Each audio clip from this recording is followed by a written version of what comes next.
So I'm going to start in an admittedly odd space.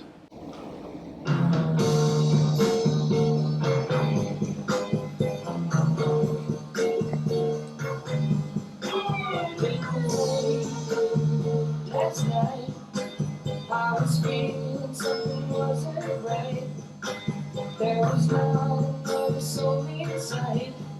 Only you, only you. So alone. Though I knew that there was something wrong, and a feeling that feels so strong around you. And you gazed up at me, and the answer was plain to see. 'Cause I saw the light in your eyes. Anybody know who and what that is?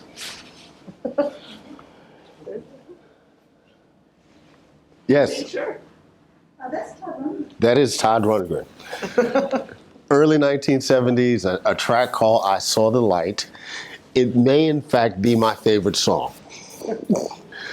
It is on a playlist that I have on my phone and my computer called Chuck Leonard. Because you got playlists, you got to name the playlist, right? All about branding. And so Chuck Leonard was an iconic New York City DJ in the late 60s, early 70s. Iconic in part because he was African American, and he was the first African American DJ to cross over onto white pop radio in the 1970s. He was a DJ on a station called WABC. So whenever I hear that Todd Rundgren song, what I hear is New York City pop radio. And I hear the voice of Chuck Leonard, right? This interesting voice, who I didn't realize was African American until years later. Like 20 years after I had listened to him, I realized he was African American and heard him tell his story. And it's about what it means to be a little African American boy growing up in the South Bronx who consumed a lot of media, television, less so film, and a lot of music, who got his first transistor radio when he was about 8 years old, and how that transistor radio opened his world up to these different kinds of sounds. There are approximately on this playlist, because I'm a big person about analytics, there are 174 songs on this playlist, which means if I fly if I do the nonstop from RDU to LA or RDU to Seattle, I might get through about 2/3 of it. It includes folks like Barry Manilow. It includes folks like Fleetwood Mac and Stevie Nicks. It includes Hall & Oates. But it also includes the Spinners. It includes Natalie Cole, and these would have been all African-American, quote-unquote, R&B and soul artists who you would have heard on a regular basis on New York City radio in the 1970s. And how this music became my entry into a world that allowed me to be able to navigate what it meant to be African-American and be in largely white spaces as I was growing up. To this day, right, if I'm in a crowd that's decidedly non-black, that looks my age or a little older than me, and I'm looking for a connection, I'll start talking about the band Chicago. Right? And someone in the audience would be like, yeah, right? And if anything, the music was an introduction to me on how to navigate these spaces, right? At least for me, it's legitimate because I love this music. But I was an African-American boy growing up in the South Bronx in the 1970s and the 1980s, when all of my peers were gravitating towards hip-hop. And this is hip-hop before it's on the radio. This is hip-hop literally before there are records to buy. Hip-hop is a very public performance in public space. And so I have to find a way to be legitimate and authentic within these social spaces that I'm growing up, but still being able to cultivate my love for crossover pop top 40. And these mixtapes became the way that I could do it. And so my parents, I give them a lot of credit. They both loved music. My father was more of a gospel quartet, Hammond B3 guy. So a lot of Jimmy Smith, a lot of Jimmy McGriff. I grew up on the Mighty Clouds of Joy and the Soul Stirrers. My mother was more, and like her tastes were very specific. Aretha Franklin and Al Green. That was the totality of her world. And my mother's choice of media was 8-track, which was a fairly brand new commercial format in the early 1970s. It was useless within a decade for lots of reasons. So they made sure to introduce me to all these kind of rich sounds. I was telling Anthony Kelly and I teach a class on Motown, co-teach. This is the 5th time we've done it. And we just sat and had a sit down with the class yesterday about how we came to Motown. And I mentioned the fact that, the stuff that my parents were playing for me, exposed me to some stuff, but they also took me to see folks. So I saw Dinah Ross and the Supremes, well, minus Dinah Ross. I saw the Supremes minus Dinah Ross at the Apollo in March of 1971. I saw Aretha Franklin at the Apollo in June of 1971. I saw the Jackson 5 at Madison Square Garden in July of 1971. My parents had no idea what they were opening up for me. The very first album that I bought was the Jackson 5 third album. That's the album that has I'll Be There on it. After I'd been introduced to the Jackson 5 on my mother's 8-track of ABC, the album that came before that, they bought me my first stereo by the time I was 8 years old.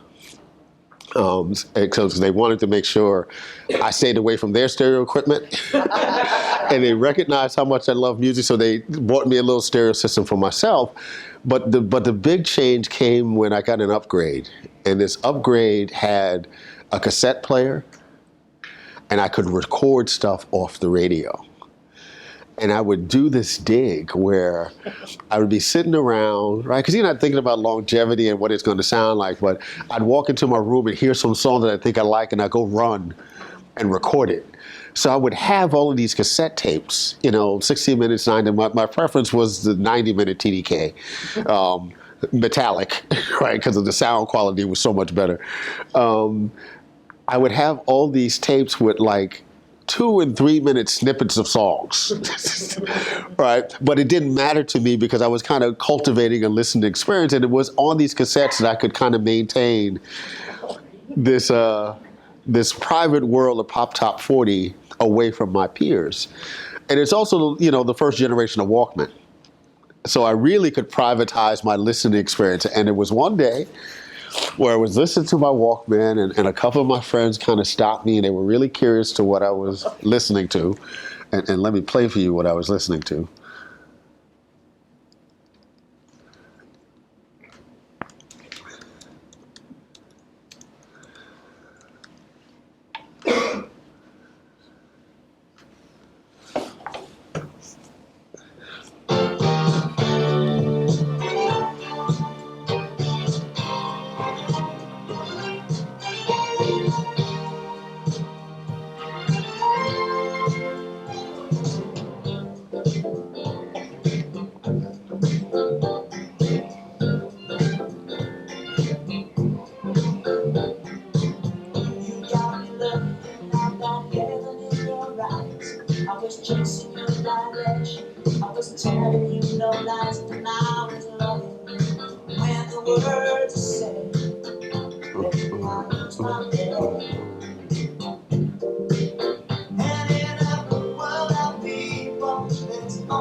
That's teenage sensation Andy Gibb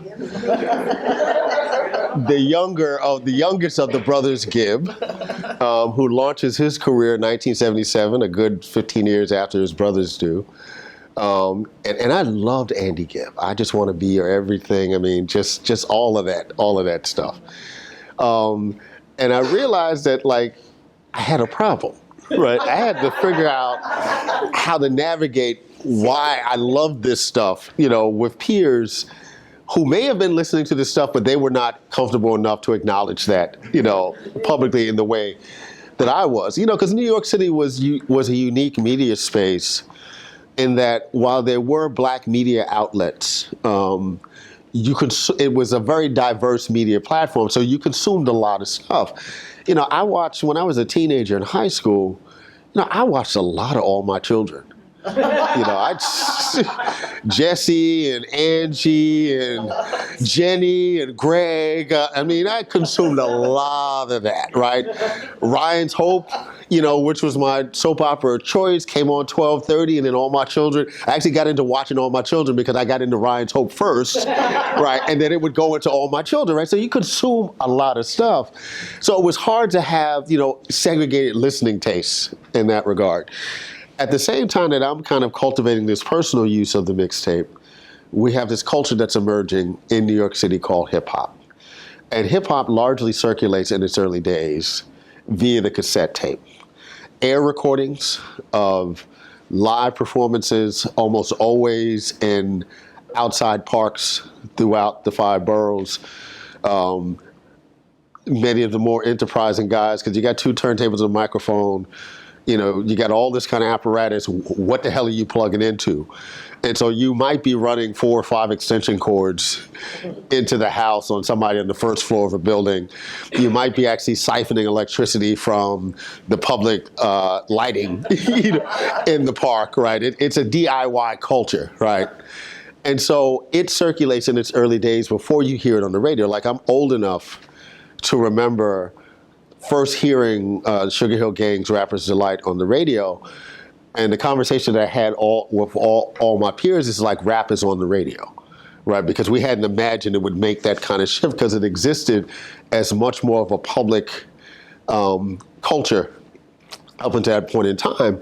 And I had no idea, as I was cultivating these little cassette tapes as a kid, how much the mixtape would play in black culture going forward.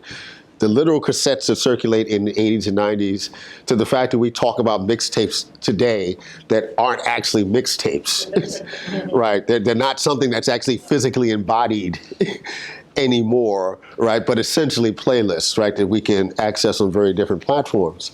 By the time I got to college, and I had my own spending money, which means I could start to build my own archive. And my every week experience, I worked in Soho, south of Houston, just south of Greenwich Village. And I worked at this stationary warehouse that was on the corner of Houston and 8th. Throughout my college years, it was a great experience because I got free stationery and pens and all this kind of stuff for working there, right? So I never had to buy school supplies, right? And this was like the best shit, right? So, if I wanted like that really serious pen, right, I could get one of those and all of that. But we got paid in cash on Fridays.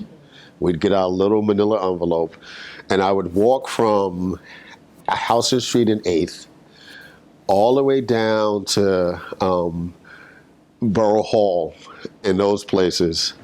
And I would go to this record store called J&R's Music. And I began to build an archive. I still hadn't discovered Tower Records, which ironically was like 2 blocks in the other direction, right? Would have been a much easier trip. Huh? I was waiting. I thought you were going to say Tower Records. Tower Records, right? Yeah, right, because it's so close. It's right there. I didn't know that at the time. So I would make these long treks, right? And I would buy tokens for the next week, so I wouldn't have to worry about getting back and forth to work. I would buy 2 sets of Duracell AA's, right, to power the Walkman throughout the course of the week. I would buy a pack of cassette tapes, right, and then I'd go, to J&R Music and buy some albums. And what I begin to do then is actually to go through the process of really curating musical experiences. Initially, it was digging in my mother and my father's music and trying to find some platforms for them.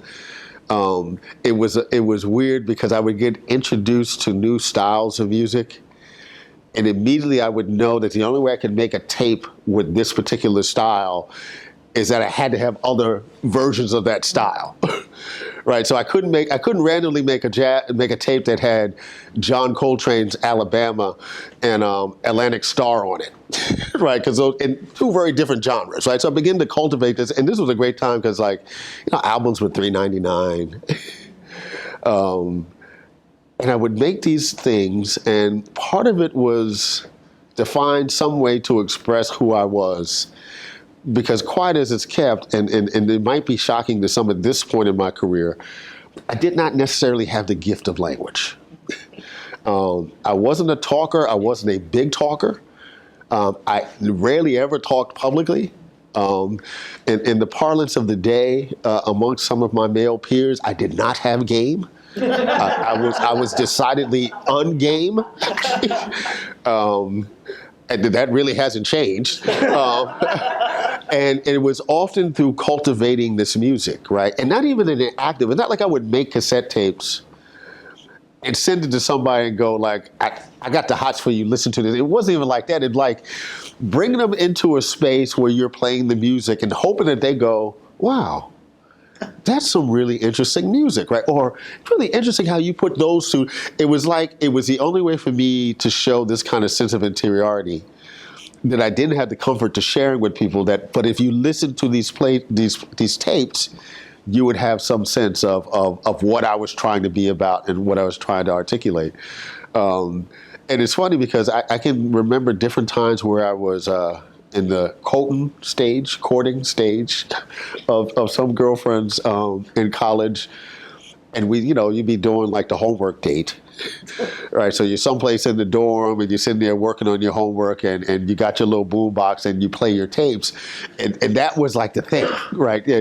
And I had, for a 21-year-old, I had taste that didn't reflect what I was. I turned 21 in 1986.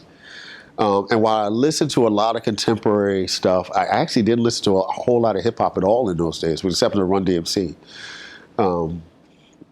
I had tastes that suggested that I was 20 years older than I was. So I'm listening to all this stuff like Isaac Hayes and Luther Ingram, Luther Vandross, who was contemporary but really not, right, in terms of his style. And for me, it was always a way to articulate some idea that there was a sense of maturity there, that there was something sustainable, there was something that you could build with, that it wasn't, as disposable as some of the music was. And then, when you get your first car, and I remember, the first date I went on with my wife, we actually dated in high school. And I made some mixtapes in response to her that I never sent her. We broke up in high school, and then we randomly ran into each other like 5 years later on the street, Broadway, 4th Street. Still remember this play, and we went out on a date, and I made a tape specifically for the drive home from the movie theater. Right, again, cultivating a kind of sound experience. And that shit worked. I'm sure it's not the only reason why it worked, but it worked. And now it's interesting because, I don't make cassette tapes. I have virtually every one of those tapes that I made when I was a kid. When I was in graduate school, my side hustle, and it's not really a hustle because I get paid for it, I did public radio.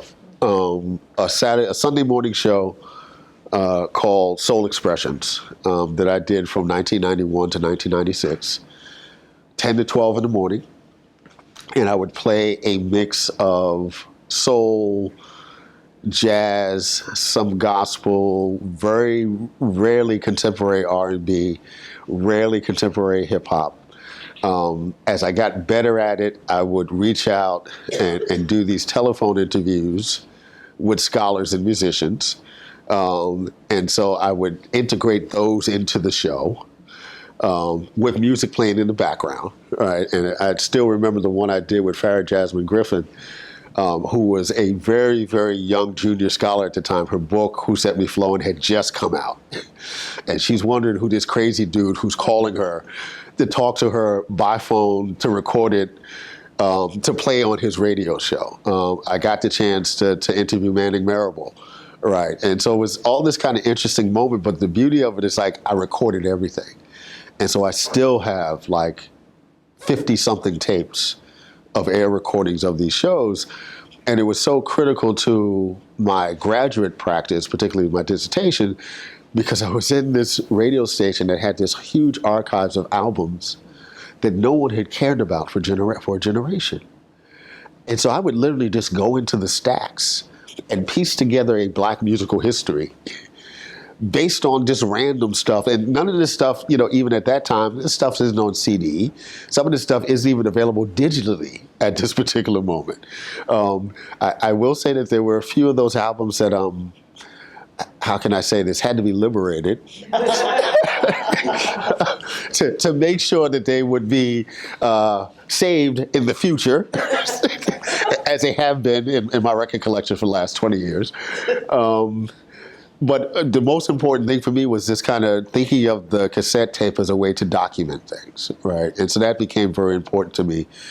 And now, my default presentation style, now that we no longer have cassettes, now that you no longer have and this was the end of cassettes for me, when I could no longer play a cassette in my car. When they stopped building car stereos. And I never felt the CD thing. CDs are just too weird and clunky, and they slip out your hand, and if the case is not there, you don't know what the hell it is. I mean, all this kind of stuff. So I had a car stereo that had a cassette player up until 2010. Right. And then when that car died, and it's like, you ain't got a cassette player? It's like, no, we don't do that anymore. I had to find a new formats. And it's only at that moment that I began to start using streaming music.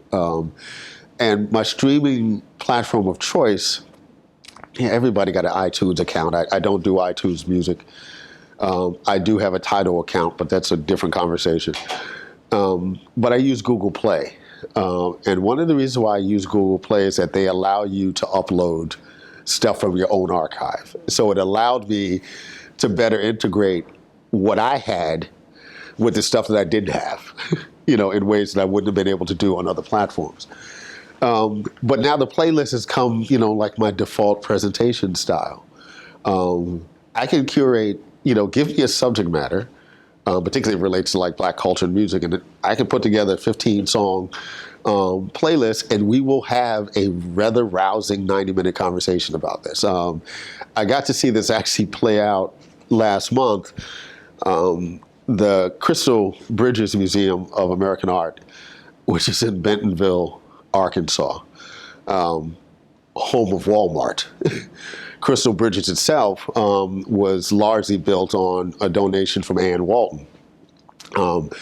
But it's this unique museum in that it became the first U.S. museum to host Soul of a Nation, which was this groundbreaking Black art exhibition that opened at the Tate Museum in London last year.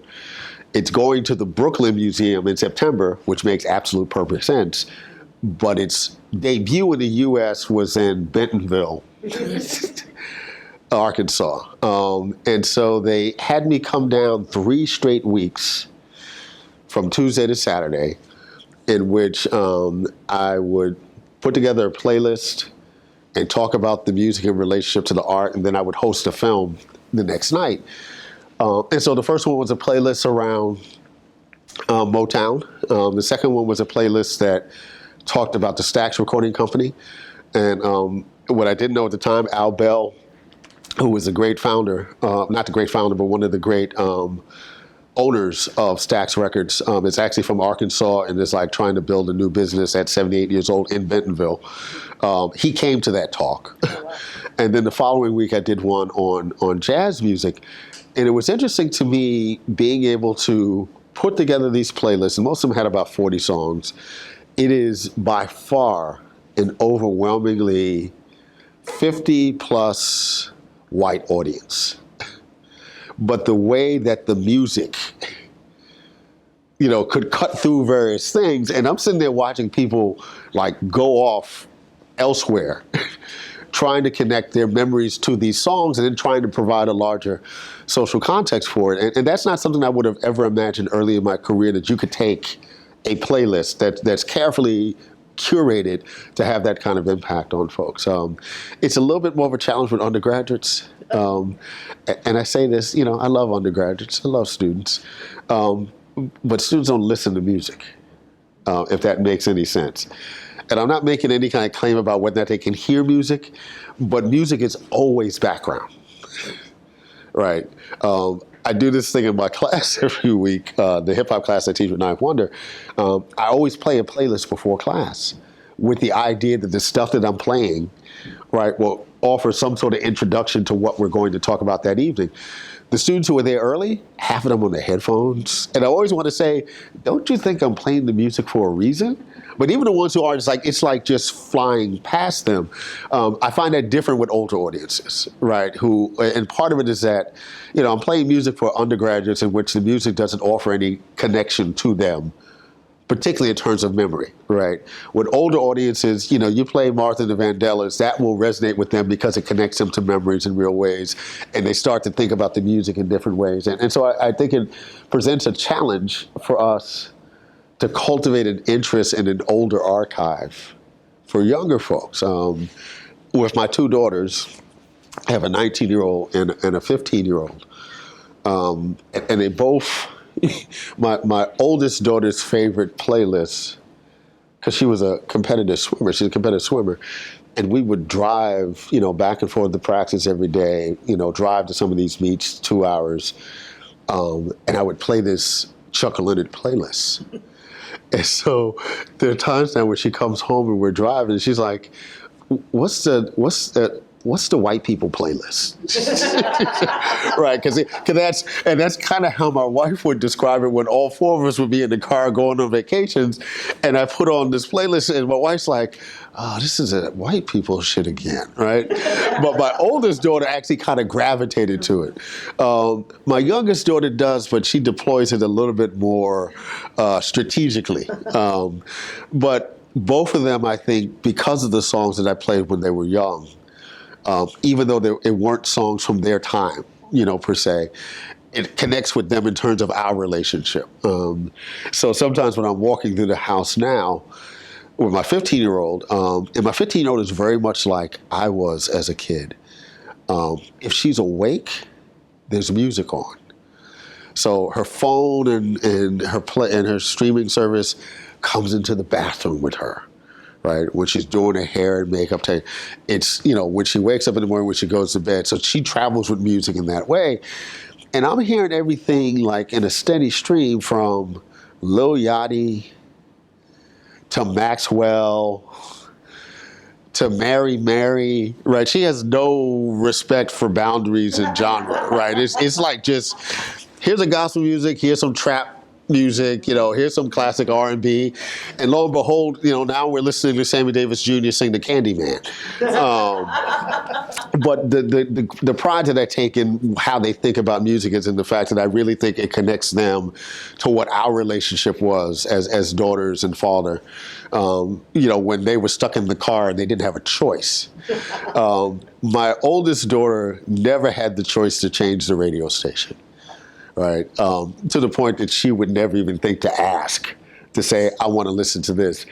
I've given my 15-year-old much more latitude as we give our younger kids much more latitude to the chagrin of our older kids, in part because the only way I could find out what she was listening to and why it was important to her was to allow her the space to actually play it, which is why I know who Lil Yachty is, which is why, Migos Stir Fry comes on, and I'm like, it's turn up time, right? And all of this is about, carefully thinking about, like, I have a playlist for my daughters called Whirler Girls. And it's because I used to call the oldest one Whirler Girl because, like, literally, like when she was a kid, before we got her in the swimming pool, it's like, I don't know if you ADD, but, you know, there's something, right? And so it was like this constant whirl going through the house. But I did a playlist for them that reminds me of them, connects me to them. So only on occasion I'll play it when they're in the car with me. It's more about me listening and having a space to kind of be with them now that they're not so interested in being around me anymore, or don't have a choice. You know, before they didn't have a choice to be around me. Now, you know, they have their own choices. But just wanted to share that with y'all. Thank you.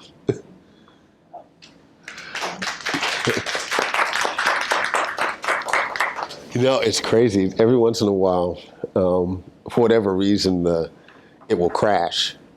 And I'll have to rebuild the archive again and try to put to memory the names of all the playlists and what songs I had there. There are very few songs that are on multiple playlists.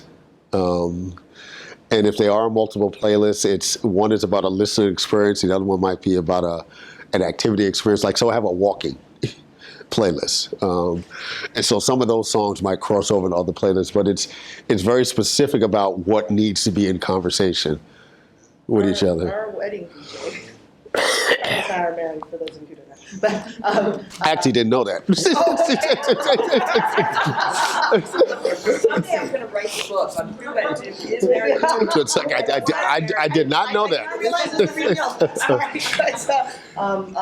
Our wedding DJ had my iPod, right, which had every playlist I made before 2000, whatever we got, right, 4, 5, and he erased it all by accident. So it's gone, right? Every playlist before that, like It's sort of our fault. courtship playlist. We didn't prepare.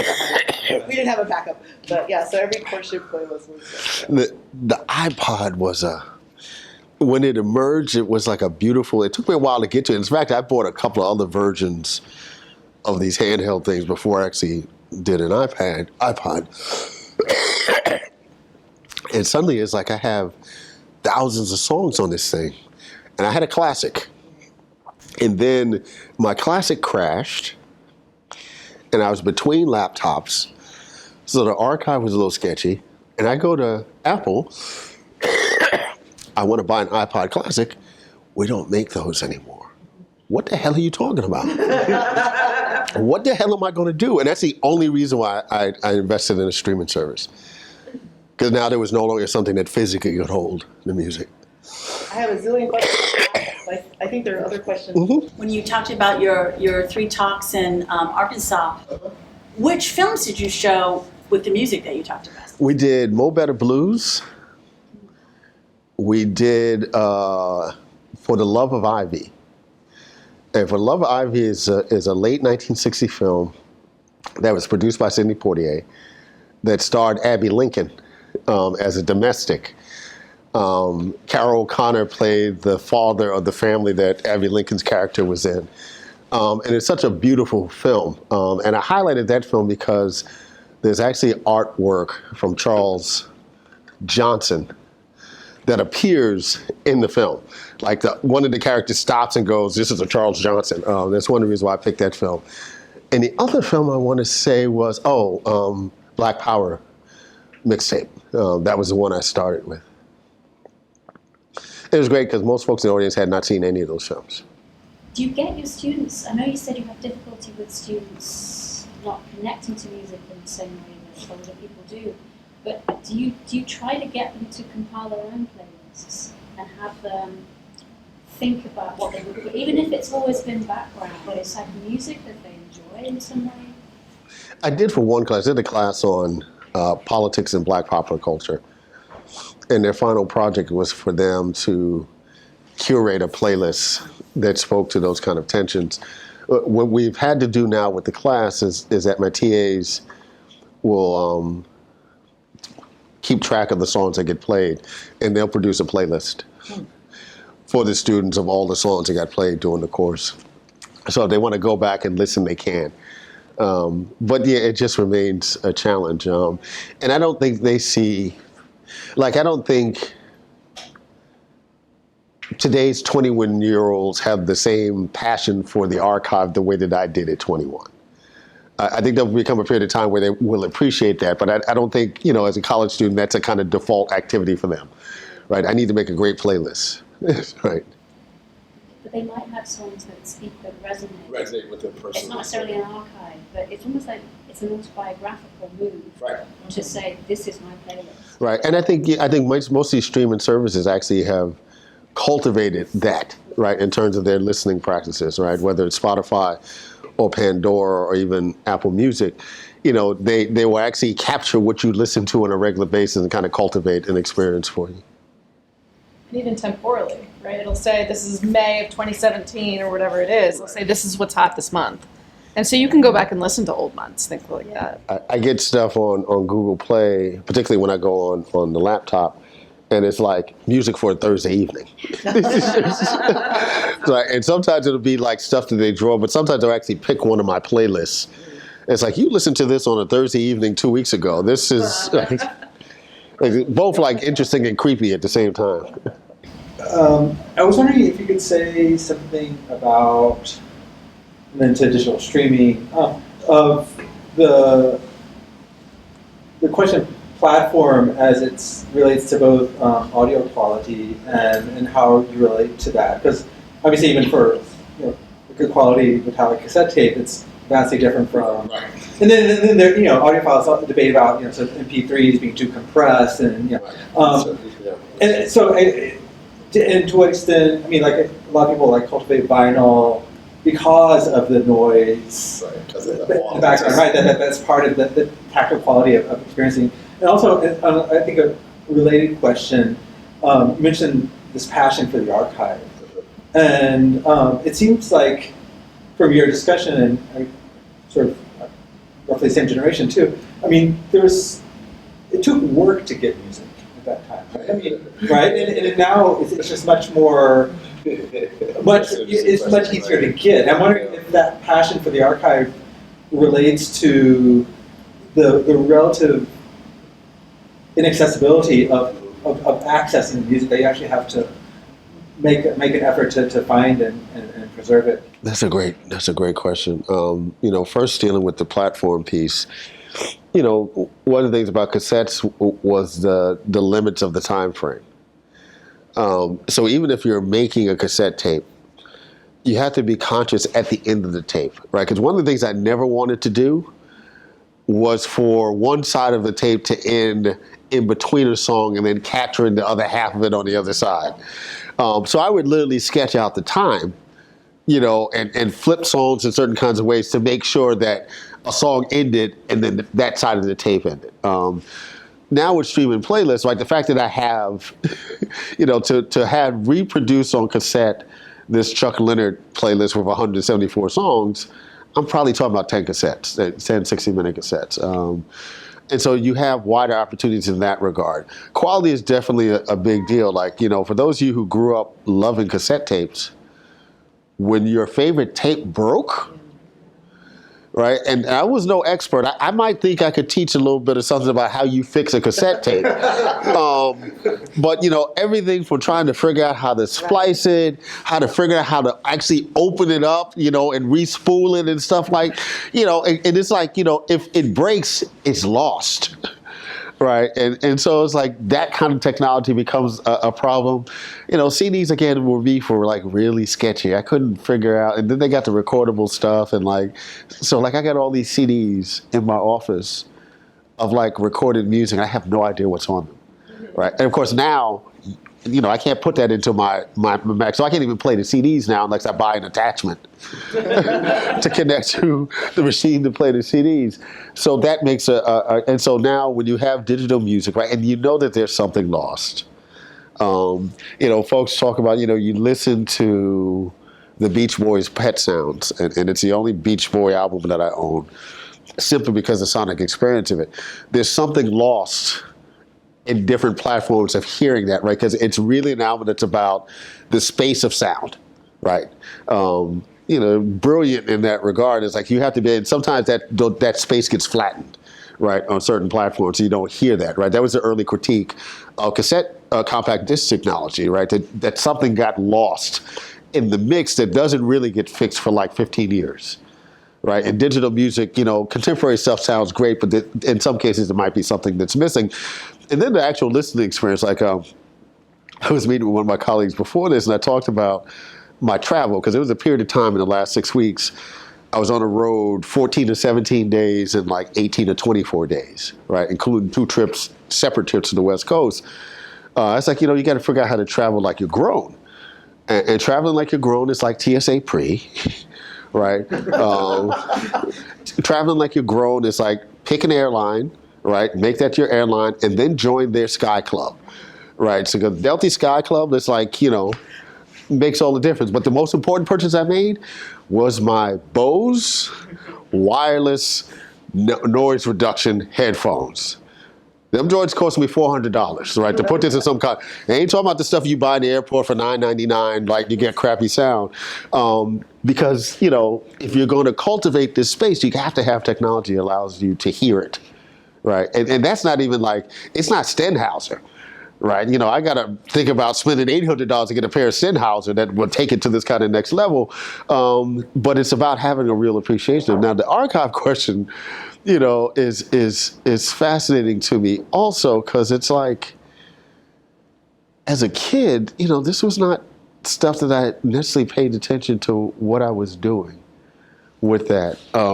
Not realizing the kind of resonance of it. And then going into a field where archives are like a big deal, and then going back and look, oh hell, I was kind of always doing that kind of work.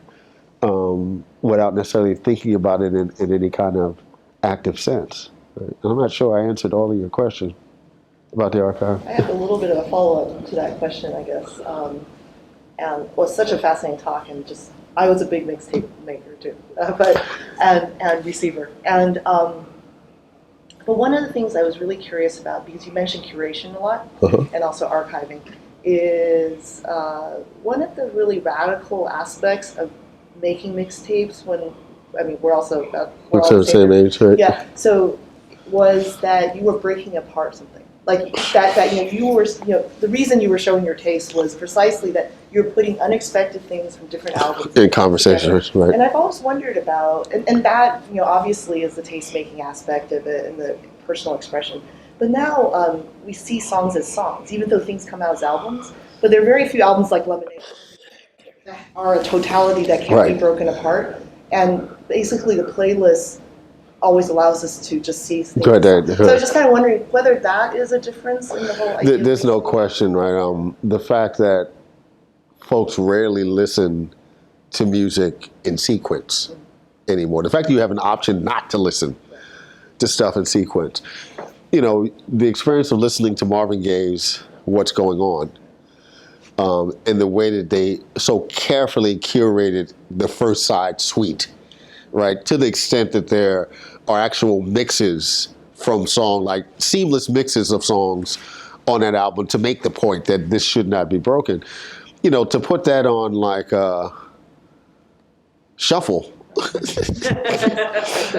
is kind of to lose the experience. And I was struck by the fact that, when Kendrick Lamar's Damn came out earlier last year, and they released it a certain kind of way. Then we get these stories that, it was actually intended to be sequenced in the opposite way, right? That the first song was supposed to be the last song, Duckworth was supposed to be the first song, and how when they released that version of it and you listen to it that way, it actually did change the listening experience of the album. And there are artists who are very careful about those kind of dynamics, but I don't think we as listeners generally keep the integrity of that, right? The fact that we have so many easy options to fast forward, right? That was the thing about the record player, right? If you had a record player on and you were in another room, you couldn't so easily skip to the next song, right? You had to listen through those 8 tracks in particular, right? It was not so easy to skip to the next song.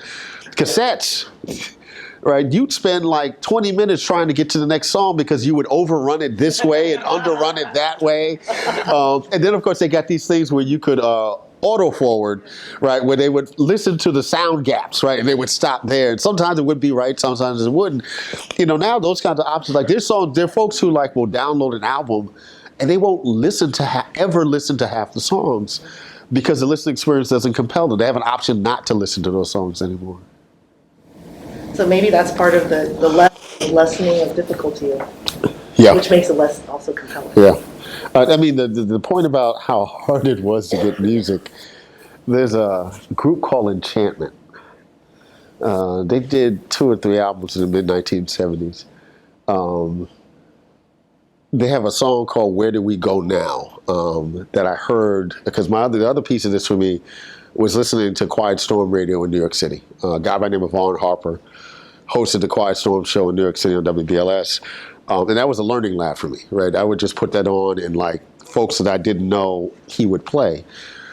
And he played this Enchantment song, and it's like, I've never heard this group, I've never heard this song. And it's an ongoing search for the album, and I end up going to a record collectors convention where I paid $50 for that album. And this is like 1991, in part because one of the other songs in the album is a song called Gloria, which is my wife's name, right? And we played the song at our wedding later that summer. And so I wanted to get a copy of the song, but I paid $50 for that album. Stuff wasn't easy. And now the irony is that in many ways, everything is available. But I would argue that you have to work just as hard or even harder to find stuff because you don't know that there's stuff to find. Right, you just know the stuff that you get bombarded with, right? You don't know the stuff that, like, when you pull back all this kind of stuff, young folks don't have the benefit of liner notes. The best part of buying a new album, right, was sitting down, listening to it, and literally going through who wrote this song, who were the producers, who played bass. I mean, that's how you got a sense of who was who, right? So one of my favorite artists, from the 1980s, and someone that we won't even think about as famous, is this guy by the name of Marcus Miller.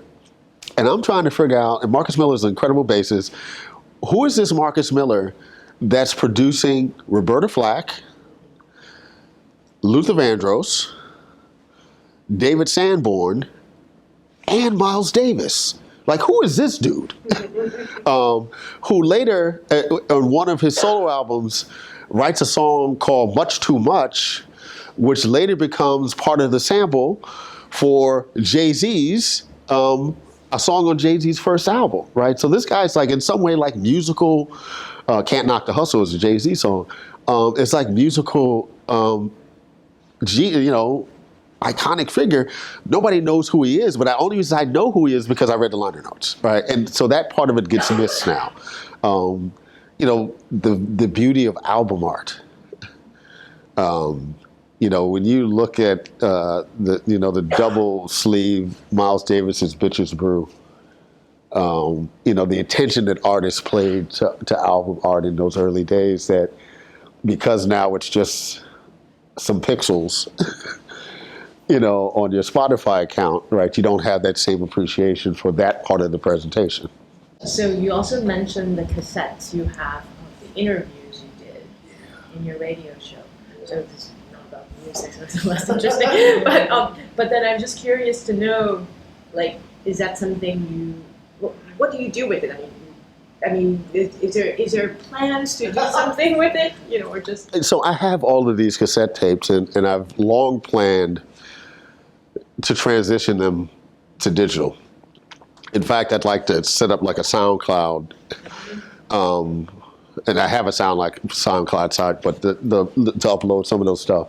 I'm going to have it professionally done because one of the things I realized, I had bought a couple of cassette digital converters.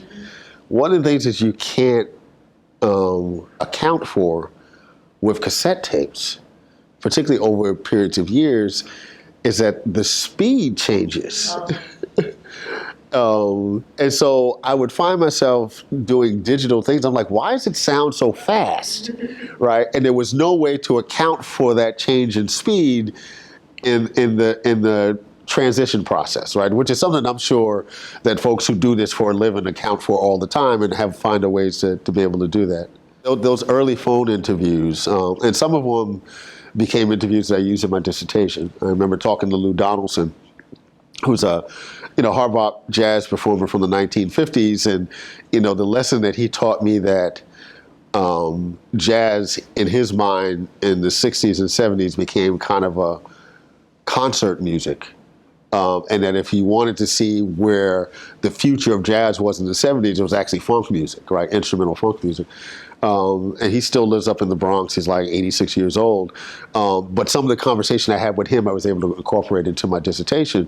But it was me then trying to figure out and learn interview skills, so that when, Left of Black shows up, 15 years later, I have a kind of comfortability with that format.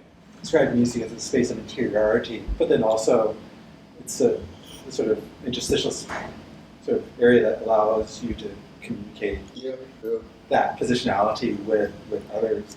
And then also sort of the way in which you describe having game or whatever, but using music as a way of communicating, but then now being in a position where you're able to talk so eloquently about this early experience. I was wondering, if you could say a little bit more about that. Yeah, it's funny because now I curate stuff primarily for work practice, right? What am I listening to when I'm working? And so primarily my listening tastes now are around, my listening in general, if it's not flying across the country in an airplane, is usually work related. I don't have the opportunity to think about music as a leisure listening there. But in those early days when I was younger, and I had so much more leisure time, and I was trying to figure out who I was, and I could hear different snippets of what I imagined myself in the future, listening to these songs. Like, so there's a throwaway Luther Vandross song, Teddy Pendergrass song, and it was released after he had his first accident. So it was stuff they literally had in the dustbin and tried to pull together for an album. It was a song called Just Because I Call You Mine, right? And it's this guy narrating a story about, yes, we're together, right? But when I'm working, I'm working. And you rest assured I'm working, and when I'm done with work, you'll have my attention. I'm listening to this song, and I'm like, damn, if that's not like what the hell I am. And at 17, I couldn't understand that, right? At 17, that song was actually telling me something about who I was and what my adult life was going to be. And I imagine there are bits and pieces of songs like that that have informed me in that way, that made sense of who I was trying to be in the world. Growing up as a older millennial, right, there was a divide between people who were NSYNC or Backstreet Boys fans, right? Like, there's a divide between those people. But you did find community amongst those people that were the same fans of the same thing as you, right? Whether that becomes you're part of the Bay Hive or all of that stuff, right? Yeah, and I think even in that moment there was still a communal listening experience. I think because of streaming services and how so much of our music listening is private, in part due because even the quality of the sound technology, we have less of that. And I think fandoms and the way that you described them really came out of this kind of communal experience, right? The fact that you could go to high school, right, and you could sit at a lunch table and all the NSYNC fans are listening to the NSYNC songs, and all the Black Backstreet Boys are listening, right? And then you have some folks, 98 degrees, okay, whatever, right? Right? Or some, and then like your 20-something teacher rolls up and goes, no, New Kids on the Block, right? And then, your Black teacher is like, no, New Edition, right? So it was like this interesting, and these are all groups that are like interrelated, right? But you have to have a space where folks can share those things.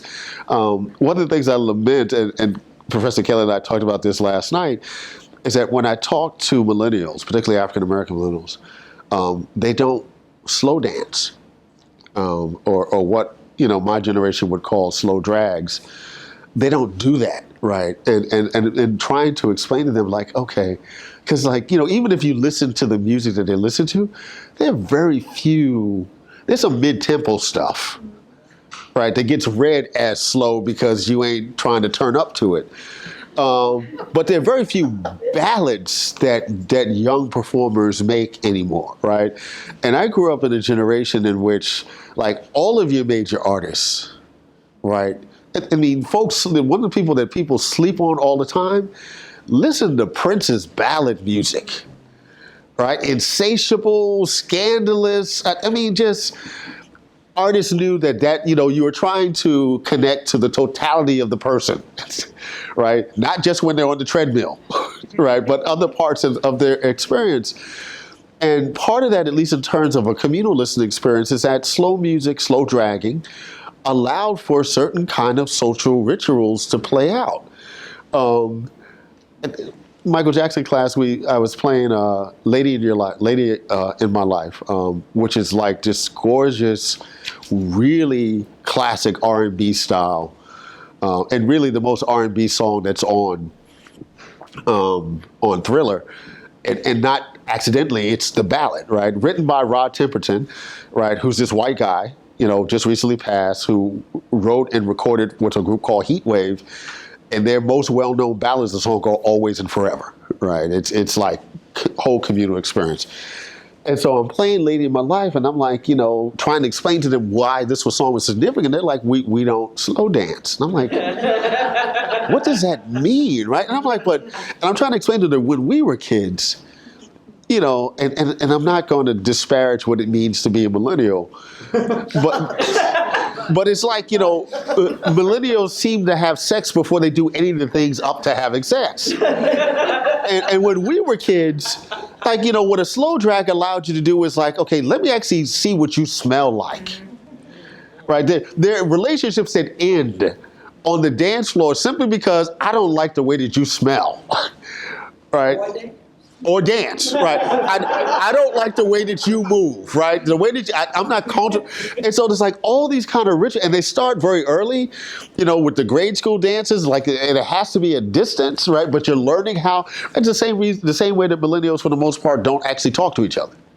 Right, they text, right, and I get it, right, technology, right, but the kind of, and that's not again to disparage the fact that, technology plays a particular kind of role, but when you actually have to talk to people, you're right, do you have that skill set, right? And at least, and I might be romanticizing this, but when we were younger and like we're going through all these kind of Coton rituals, on the dance floor, listening to slow music, there's a whole bunch of information that we're taking in before we get to this other stage. Earth, Wind, and Fire, reasons with break. Oh, Lord, right? It's funny because Professor Kelly and I talked yesterday. We've done the Motown class. We did a Southern Soul class. We did a Philadelphia Soul class. He and another colleague, Phil Rupert, are doing a Stevie Wonder class in the fall. And we're like, the one group that we never really get a chance to talk into because they don't fit nicely into anything is Earth, Wind, and Fire. And it's like their catalog was so expansive and creative during that period of time. They're like, so you mentioned Reasons, right? And that's the ballad Earth, Wind, and Fire. But then you got stuff like Serpentine Fire that's like Boogie Wonderland. And it's like, they're covering all these kind of genres within the context of this one band. And I mentioned Chicago earlier, which was a band I loved as a kid, in part because of their use of horns. So Earth, Wind, and Fire and Chicago went on tour together.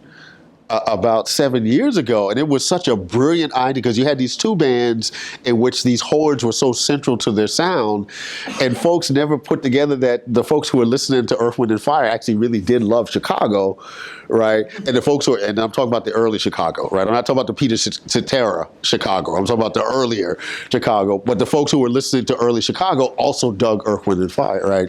So it's like when Billy Joel and Elton John go out with their pianos back to back, right? And Billy Joel sings the song, and then Elton John sings one. It's like, it's 1970s pop music heaven. So this is kind of boring, but I am curious what you think of in some ways two big events this week, right? One is, of course, the Beychella, you know, the amazing performance, and the other is, of course, Kendrick Lamar. So I'm sure you've spoken to otherwise. But. So I've said this in many different settings in the last couple of months in relationship to Black Panther. I am ambivalent about Black cultural production that outperforms expectations. If I'm looking at Black Panther, I'm actually wondering how woke it could actually be if it made $1 billion. Because the wokeness that I know is wokeness doesn't translate that way, right? And in a way, how Black Panther existed before the film as a comic or as an animated series, to me, remains more woke than it is as a film. So when I look at Beychella, which is the fact that we now call it Beychella, but that everybody who performs at Coachella now has to outperform Beychella. You know, even if you're Cardi B and you went into debt, you know, with some elaborate soundstage so you could be at Coachella, and no one will ever talk about your performance other than the fact that you went in debt to do it. One of the things that Beyonce has done, we're in a moment in which I describe as unfettered Blackness. And what that means is really Black artists aren't producing Black art with the idea that they have to have any concessions to a mainstream audience. So when you watch Atlanta, right, Atlanta makes no concessions to a mainstream audience. Either you're going to roll with this or you're not. And Beyonce's been doing that in bits and pieces for a while. But the way that she elevates HBCU culture with Coachella, which is part of the African-American experience that most whites have no real knowledge of. They might know that some Black colleges exist. They don't know to the extent that historically Black colleges have informed Black cultural production, right? And Beyonce makes those connections very clear, right? I do what I do in part because of this legacy here. They don't understand the extent in which many Black scholars at some level were trained at HBCUs. You know, Ta-Nehisi Coates didn't graduate from Howard, but he is a product of an HBCU, right, in that context. And so I'm happy that she had a platform to really push the boundaries of what we understand as Blackness and could make a symbolic gesture in terms of donating to scholarship funds for Black students at those schools, well, not just Black students, hoping that other artists will reproduce her gesture. The Kendrick thing for me is a little bit more complicated because the same way that I talk about this concern about the overproduction of Blackness, I also have an ambivalence about big institutional affirmation of Black culture.